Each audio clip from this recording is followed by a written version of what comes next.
आज हम आपको ध्वनि के अंतर्गत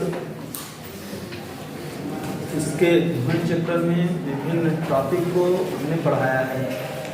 आज इसी के अंतर्गत ध्वनि टॉपिक के अंतर्गत ही मानव का कर्ण क्या होता है, इसके संबंध में हम आपको बता रहे हैं कि मानव के कर्ण के कितने भाग होते हैं और मानव कर्ण क्या है, मानव कर्ण किस प्रकार से कार्य करता है या इनमें कौन कौन सी संरचनाएं होती हैं, किस प्रकार होता है, ये हम आपको बताएंगे। तो जैसा कर्ण मीन्स कान का कार्य क्या है, सुनना है। हमारे शरीर में जितने भी अंग हैं सभी अंगों का अपनी एक विशेष महत्ता होती है, सभी अंग महत्वपूर्ण होते हैं। जैसे हम लोग क्या करते हैं, हमें भूख लगती है तो भोजन की आवश्यकता होती है, तो भोजन प्राप्त करने से हमारे शरीर को ऊर्जा प्राप्त होती है। सेम इसी प्रकार से मनुष्य को किसी भी वस्तु को देखने के लिए रोशनी प्रकाश की आवश्यकता होती है और प्रकाश हमारे नेत्रों में जब प्रवेश करता है तो वस्तु का हमारे रेटिना पर उसका प्रतिबिंब प्राप्त होता है और वो प्राप्त रेटिना के द्वारा वस्तु को हम स्पष्ट देख पाते हैं। इसी प्रकार से कोई भी काम करना होता है तो हाथों की आवश्यकता होती है, कहीं पर चलना होता है पैरों की आवश्यकता होती है, किसी भी हमको वस्तु को सूंघना है, गंध लेनी है तो नाक की आवश्यकता होती है। तो वैसे ही हमें हमारा कान क्या है, सुनने योग्य होता है, यानी सुनने की आवश्यकता किससे होती है, कानों से होती है। अगर हम किसी भी ध्वनि को, किसी भी वस्तु के बारे में सोचते हैं, सोच करके सुनने का प्रयास करते हैं, तो जो सुनने की क्षमता होती है हमारा कान करता है, तो कान के द्वारा ध्वनियाँ आती हैं और ध्वनियाँ आ करके हमारे मस्तिष्क पर पहुंच जाती हैं और मस्तिष्क पर पहुंचने के पश्चात वे हमको सुनाई पड़ती हैं और तभी हमारा मस्तिष्क जो है निर्णय लेता है कि इस वस्तु के बारे में या इस विषय के बारे में आप ये बात बोलिए। अन्यथा जब हम सुन नहीं पाते हैं तो हम कौन सी बात किस पर टीका टिप्पणी कर सकते हैं। तो इसी प्रकार से मानव का नेत्र होता है। मानव नेत्र क्या होता है, मानव नेत्र एक ऐसा मानव कर्ण जो होता है एक ऐसा यंत्र है या एक ऐसा अंग है, यंत्र मीन्स अंग है, जो मनुष्य के मस्तिष्क को संतुलित बनाए रखने का कार्य करता है और जिसके द्वारा मनुष्य का मस्तिष्क काम करता है। मनुष्य जब ध्वनि तरंगों को सुनता है वह तरंगे क्या करती हैं, कान के अंदर पहुंचती हैं, पहुंचने के पश्चात मस्तिष्क में जा करके मस्तिष्क के संतुलन बनाए रखने के कारण से वे संवेदी अंग जो होते हैं उनके द्वारा हमको सूचना को प्राप्त देते हैं। इसी प्रकार मानव कर्ण के भाग दिए गए हैं, ये संरचना दी गई है। मानव कर्ण के कितने भाग होते हैं, 3 भाग होते हैं। एक वायु भाग मीन्स जो बाहर का भाग होता है उसे हम वायु भाग कहते हैं। वायु भाग के बाद आता है मध्य कर्ण होता है। मध्य कर्ण क्या होता है, वो वायु और अंतः भाग के बीच का भाग क्या होता है, मध्य कर्ण कहलाता है, मध्य का भाग होता है। एक होता है अंतःकर्ण। अंतःकर्ण मीन्स क्या होता है, अंदर के भाग को हम अंतःकर्ण कहते हैं। तो इसी प्रकार मानव कर्ण के कितने भाग होते हैं, मानव कर्ण के 3 भाग होते हैं, वायु भाग, मध्य भाग और अंतः भाग होता है। तो वायु भाग किसे कहते हैं, वायु भाग मीन्स क्या होता है, जो भाग दिखाई पड़ता है हमें उसे हम क्या कहते हैं, वायु भाग कहते हैं। जैसे कान है, इस कान के क्या है, हमें जो भाग दिखाई पड़ रहे हैं वो क्या है, वायु भाग होते हैं। वाय भाग में क्या क्या होता है? वाय भाग में कर्ण पल्लव होता है, ये जो है कर्ण पल्लव कहलाता है।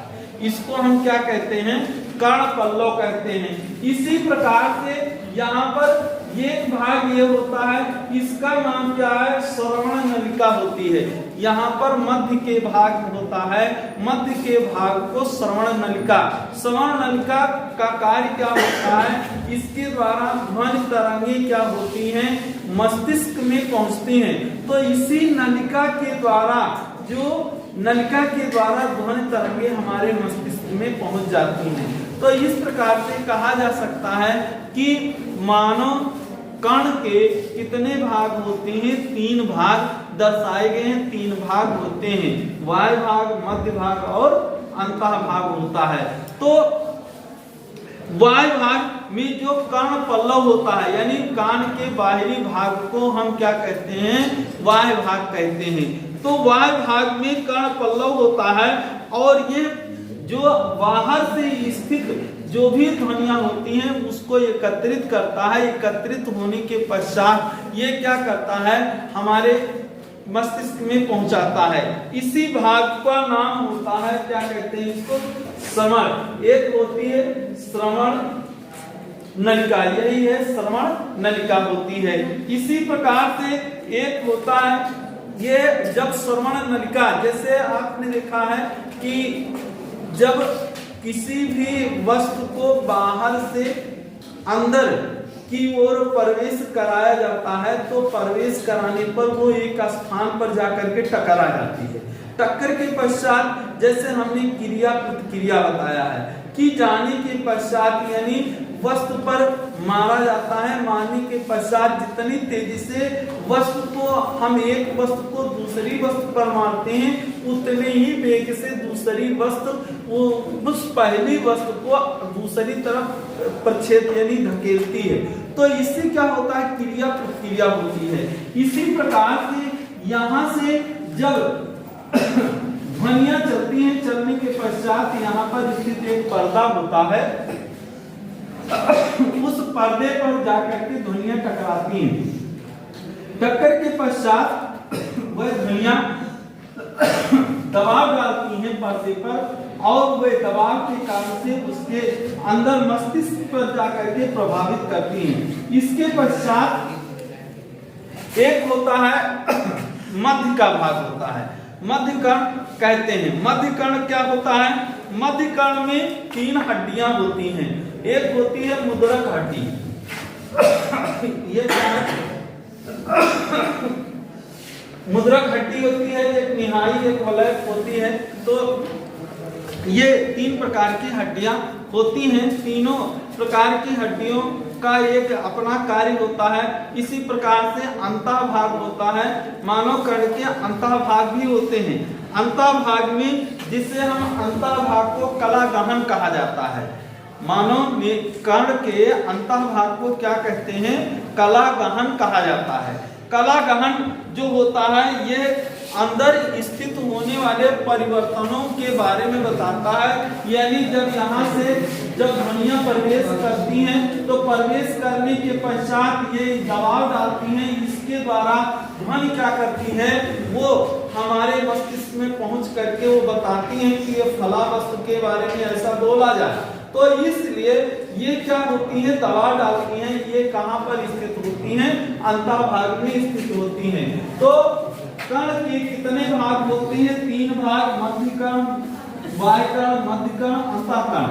मध्य कर्ण पल्लव का भाग होता है, इसे हम मध्य कर्ण या वाय कर्ण कहते हैं। मध्य कर्ण में कर्ण स्वर्ण नलिका होती है, ये मध्य कर्ण के अंतर्गत आती है। इसी में क्या होता है? ये बाह्य में है। मध्य में 3 हड्डियां होती हैं, एक मुद्रक हड्डी होती है, एक होती है निहाई, दूसरा होता है वलय होती है, ये होती है। और क्या होता है? आंतरिक भाग में अंडाकार, वक्राकार यानी श्रवण तंत्रिका और प्राणावरण होती है तथा यूरस की नलिका होती है। तो ये क्या करती है? अंदर में जा करके प्रवेश करती हैं। जब ध्वनियां प्रवेश करती हैं तो इनके द्वारा हमको ये हमारे मस्तिष्क में सूचना प्राप्त होती है। Note this.